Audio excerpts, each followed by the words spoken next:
প্রিয় শিক্ষার্থী বন্ধুরা, ওয়েলকাম টু আলফা একাডেমি। আজকে আমরা যে বিষয়টি নিয়ে কথা বলবো এটা হলো ম্যাট্রিক্স। তো এই ক্লাসে আমরা ম্যাট্রিক্সের সকল প্রকারভেদ এবং এর বিভিন্ন ক্যারেক্টারগুলো আমরা জানার চেষ্টা করব। তো চলো শুরু করা যাক। তো প্রথমেই আমরা জেনে নেই যে ম্যাট্রিক্স কাকে বলে। কতগুলি সংখ্যাকে আয়তাকারে সাজিয়ে উভয় পাশে যদি আমরা প্রথম বন্ধনী এবং তৃতীয় বন্ধনী দ্বারা আবদ্ধ করলে যে ম্যাট্রিক্স উৎপন্ন হয়। তো আমরা যদি কতগুলো সংখ্যাকে যদি আয়তাকারে সাজাই, যেমন ধরো 2, -1, 3, 0, 2, 1, এইখানে বিভিন্ন সংখ্যাগুলোকে আয়তাকারে সাজাইছি এবং এটারে যদি আমরা তৃতীয় বন্ধনী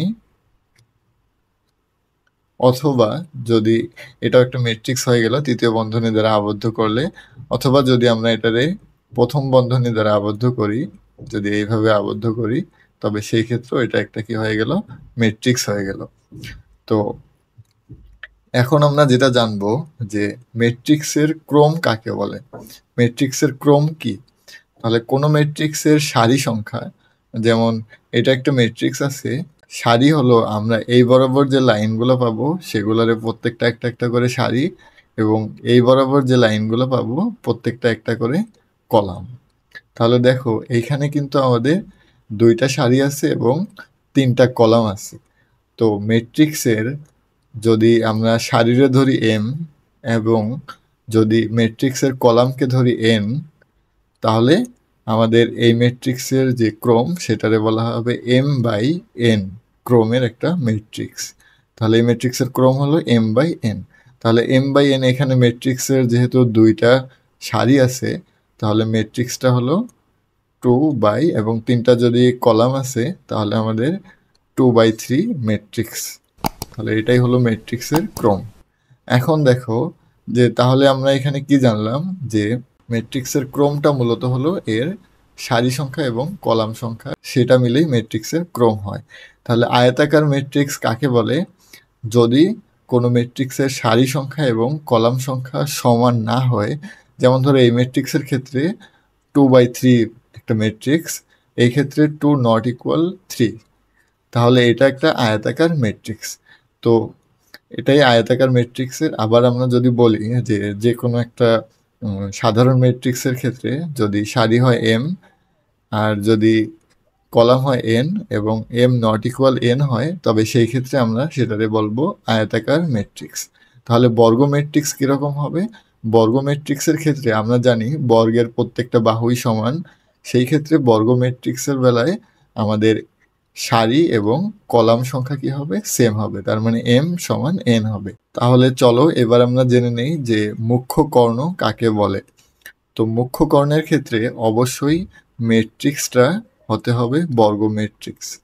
তাহলে আমরা বর্গ ম্যাট্রিক্সের ক্ষেত্রে আমরা জানি যে সারি সংখ্যা কলাম সংখ্যা সেম থাকবে। যেমন ধরো আমরা ম্যাট্রিক্স যদি লিখি যে 2, -1, 3, 1, 2, 4, এটা কিন্তু একটা বর্গ ম্যাট্রিক্স হলো না। তাহলে অবশ্যই বর্গ ম্যাট্রিক্সের ক্ষেত্রে কি হইতে হবে, যে সারি সংখ্যা কলাম সংখ্যা সেম হইতে হবে। তাহলে এখানে যেহেতু আমাদের কলাম সংখ্যা 3টা আছে, তাহলে আমরা সারি আর একটা বাড়াই দেব। যেমন ধরো আমরা লিখি যদি 0, 3, 1, তাহলে আমাদের এটা হয়ে গেল কি একটা বর্গ ম্যাট্রিক্স। তো বর্গ ম্যাট্রিক্সের ক্ষেত্রে মুখ্য কর্ণ থাকবে। মুখ্য কর্ণের ক্ষেত্রে কিন্তু অবশ্যই বর্গ ম্যাট্রিক্সটা চলে আসবে, এটা কিন্তু অবশ্যই মাথায় রাখবা। যে আচ্ছা, আমরা এখানে আরেকটা জিনিস জানি যে এইখানের প্রত্যেকটা ভুক্তিকে আমরা তার অবস্থান আকারে নির্ণয় করতে পারি। যেমন ধরো এই -1 যে আছে, তো -1-এর অবস্থানটা কোথায়? যদি -1 একটা ভুক্তি, এটার এ দ্বারা আমরা নির্ণয় করি এবং সেটার আমরা প্রথমে দেখব যে তা কত নম্বর সারিতে আছে। এটা 1 নম্বর সারিতে আছে, তার মানে A1, এবং 2 নম্বর কলামে আছে, এটা হলো A12।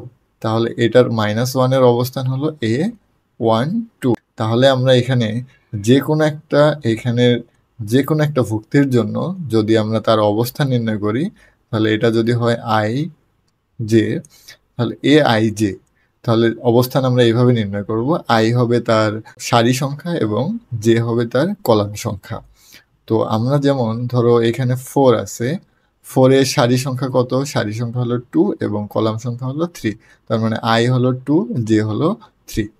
তাহলে সেই ক্ষেত্রে আমরা যখন নির্ণয় করতে যাব মুখ্য কর্ণ, মুখ্য কর্ণের ক্ষেত্রে মুখ্য কর্ণ সেই ভুক্তিগুলা নিয়ে হবে যে ভুক্তিগুলার জন্য i সমান j হবে। তাহলে আমরা দেখো যে এটা কিন্তু a11, এটা কিন্তু a22, এটা হলো a33। তাহলে এই ক্ষেত্রে কিন্তু সবগুলা i সমান j। এজন্য মুখ্য কর্ণ আমাদের মূলত যে এই ভুক্তিগুলা নিয়েই তৈরি হবে, এটাই একটা মুখ্য কর্ণ। এই সবগুলারে বলবো আমরা মুখ্য কর্ণ। আমরা শিখলাম মুখ্য কর্ণ। তো কর্ণ ম্যাট্রিক্সের ক্ষেত্রে অবশ্যই কিন্তু ম্যাট্রিক্সটা বর্গ ম্যাট্রিক্স হইতে হবে। যেমন ধরো 2 1 3। আচ্ছা, কর্ণ ম্যাট্রিক্স কাকে বলে এটা আগে আমরা জানি। বর্গ ম্যাট্রিক্সের যেসব ভুক্তি মুখ্য কর্ণে অবস্থিত নয় তাদের প্রত্যেকের মান যদি 0 হয় তবেই সেটারে বলবো আমরা কর্ণ ম্যাট্রিক্স। তো তাহলে এখানে দেখো যে কর্ণ ম্যাট্রিক্স তো অবশ্যই কি হইতে হবে? বর্গ ম্যাট্রিক্স হইতে হবে, কিন্তু যেটা মুখ্য কর্ণে অবস্থিত নয় তাদের মান 0। তার মানে এই যে অবস্থানটা আছে এগুলারে কিন্তু আমরা মুখ্য কর্ণ বলি, আর বাকি যেগুলো আছে সেগুলারে থাকবে কি 0। যেমন ধরো এখানে 1, এখানে 0 0 3, না এখানে তো 0 হবে কারণ এটা কর্ণে অবস্থান করে না। 0 2 0 0 0, ধরো এখানে 3। তাহলে এখানে দেখো যে মুখ্য কর্ণের যে ভুক্তিগুলো আছে সেগুলার শুধু মান আছে, বাকি সবগুলাই কিন্তু 0। তো এই ক্ষেত্রে এটারে বলবো আমরা যে কর্ণ ম্যাট্রিক্স। ঠিক আছে? তো অবশ্যই মাথায় রাখবা যে কর্ণ ম্যাট্রিক্স কিন্তু বর্গ ম্যাট্রিক্স হইতে হবে। তো স্কেলার ম্যাট্রিক্স কাকে বলে? তো স্কেলার ম্যাট্রিক্স মূলত কর্ণ ম্যাট্রিক্সের একটা রূপ। তো স্কেলার ম্যাট্রিক্সটার ক্ষেত্রে যে আমাদের মুখ্য কর্ণ আছে, স্কেলার ম্যাট্রিক্স একটা কর্ণ ম্যাট্রিক্স। তো মুখ্য কর্ণ যেগুলা থাকবে সেগুলার মান কি থাকবে? সমান থাকবে। যেমন ধরো এখানে যদি 2 থাকে, এটা 2 এবং 2। তাহলে দেখো এই ক্ষেত্রে কিন্তু সব মানই সমান। তাহলে যদি কোনো কর্ণ ম্যাট্রিক্সের মুখ্য কর্ণের মানগুলা বা কর্ণের মানগুলা কি থাকে, কর্ণের যে ভুক্তিগুলো আছে তাদের মানগুলা যদি কি থাকে সমান থাকে বা সেম থাকে, সেই ক্ষেত্রেই আমরা সেটা বলবো কি স্কেলার ম্যাট্রিক্স। আচ্ছা, এখন আমরা জানবো যে অভেদ ম্যাট্রিক্স কি বা আইডেন্টিটি ম্যাট্রিক্স কি। তো আইডেন্টিটি ম্যাট্রিক্সের ক্ষেত্রে যে কর্ণের মানগুলো আছে, মুখ্য কর্ণের মান সবগুলা কি হবে? 1 হবে। তো যদি সবগুলোর মান কি হয়? 1 হয়, তবে সেই ক্ষেত্রে আমরা এটারে কি বলবো?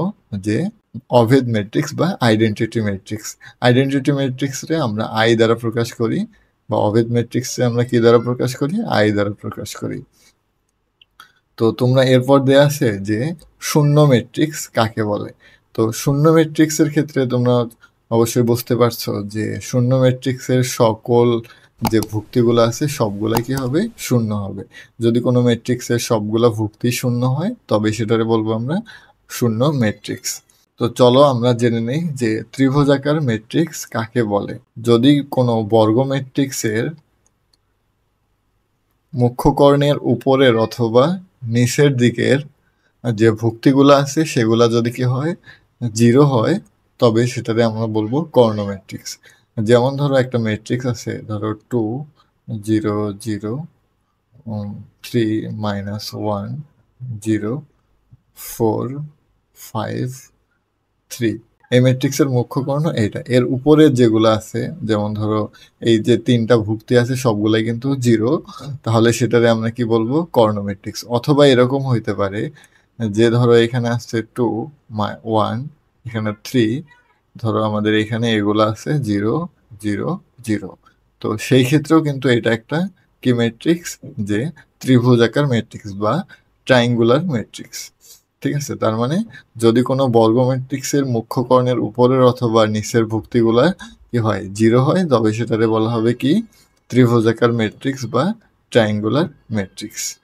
আচ্ছা, এরপরে আমরা যেটা দেখি যে এখানে দেয়া আছে যে ঊর্ধ্ব ত্রিভুজাকার ম্যাট্রিক্স কাকে বলে বা আপার ট্রাইঙ্গুলার ম্যাট্রিক্স। তো এটা ত্রিভুজাকার ম্যাট্রিক্সের মতোই। যদি কোনো বর্গ ম্যাট্রিক্সের ক্ষেত্রে, যেমন ধরো 2, এখানে বলছে আপার ট্রাইঙ্গুলার। আপার ট্রাইঙ্গুলার ক্ষেত্রে অবশ্যই নিচের গুলা 0 হবে, মানে মুখ্য কর্ণের যে নিচের ভুক্তিগুলো আছে সেগুলা 0 হবে। যেমন ধরো এটা যদি আমরা লিখি 2 1 3, এখানে ধরো -2 এখানে 3 4 আর যদি এগুলা হয় কি 0 তবে এই ম্যাট্রিক্সে কি বলা হবে যে আপার ট্রায়াঙ্গুলার। দেখো এগুলা মিলে একটা কি ট্রায়াঙ্গেল তৈরি করছে এবং নিচের গুলা কি আছে 0, সেক্ষেত্রে হবে এটারে আপার ট্রায়াঙ্গুলার ম্যাট্রিক্স। এই ক্লাসের বাকি অংশটুকু আমরা পরবর্তী ভিডিওতে দেখব। তো সেই পর্যন্ত তোমরা ভালো থাকো, সুস্থ থাকো, আল্লাহ হাফেজ।